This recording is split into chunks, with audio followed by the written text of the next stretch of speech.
আসসালামু আলাইকুম। দিগন্ত স্পোর্টসে আপনাদের স্বাগত জানাচ্ছি। আমি মিজান ফারাবি। দুবাই আন্তর্জাতিক ক্রিকেট স্টেডিয়ামে বাংলাদেশ আর ভারতের লড়াই ছিল নজর দেওয়ার মতো।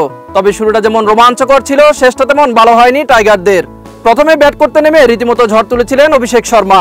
একদিকে অভিষেক, অন্যদিকে শুভমান গিলের আগ্রাসী ব্যাটিং। মাত্র 10 ওভারেই ভারতের সংগ্রহ ছুঁয়ে যায় 96 রান। ব্যাটিং ঝড় থামিয়ে মাঝের ওভারে ঘুরে দাঁড়ায় বাংলাদেশের বোলাররা। রিশাদ হোসেন দারুণ স্পেল করে ফেরান শুভমান গিল আর শিবম দুবেকে। তবু অভিষেক শর্মা ছিলেন অনেকটা নির্ভার। মাত্র 37 বলে খেলেন 75 রানে টর্নেডো ইনিংস। শেষ দিকে হার্দিক পান্ডিয়ার 38 রানে ভর করে 20 ওভারে ভারতের সংগ্রহ দাঁড়ায় 168 রান। বাংলাদেশের হয়ে রিশাদ নেন 2 উইকেট, মুস্তাফিজ, তানজিম সাকিব আর সাইফুদ্দিন নেন একটি করে উইকেট। 169 রানের টার্গেটে ব্যাট করতে নেমে শুরুতেই ধাক্কা খায় বাংলাদেশ। জাসপ্রীত বুমরার বলে ক্যাচ তুলে দিয়ে 3 রানেই ফিরে যান তানজিদ হাসান তামিম।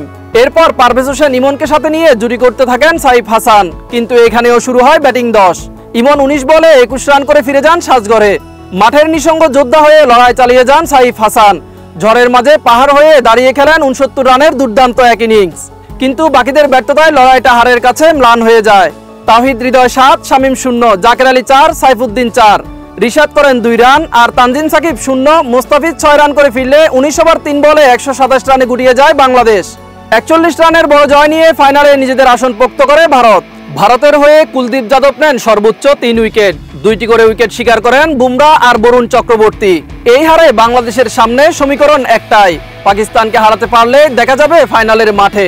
তাই পাকিস্তানের বিপক্ষে টাইগারদের ম্যাচটা হয়ে উঠছে অঘোষিত সেমিফাইনাল। টাইগাররা কি ঘুরে দাঁড়াতে পারবে পাকিস্তানের বিপক্ষে? উত্তর মিলবে আজ রাতেই। মিজান ফারাবি, নয়া দিগন্ত।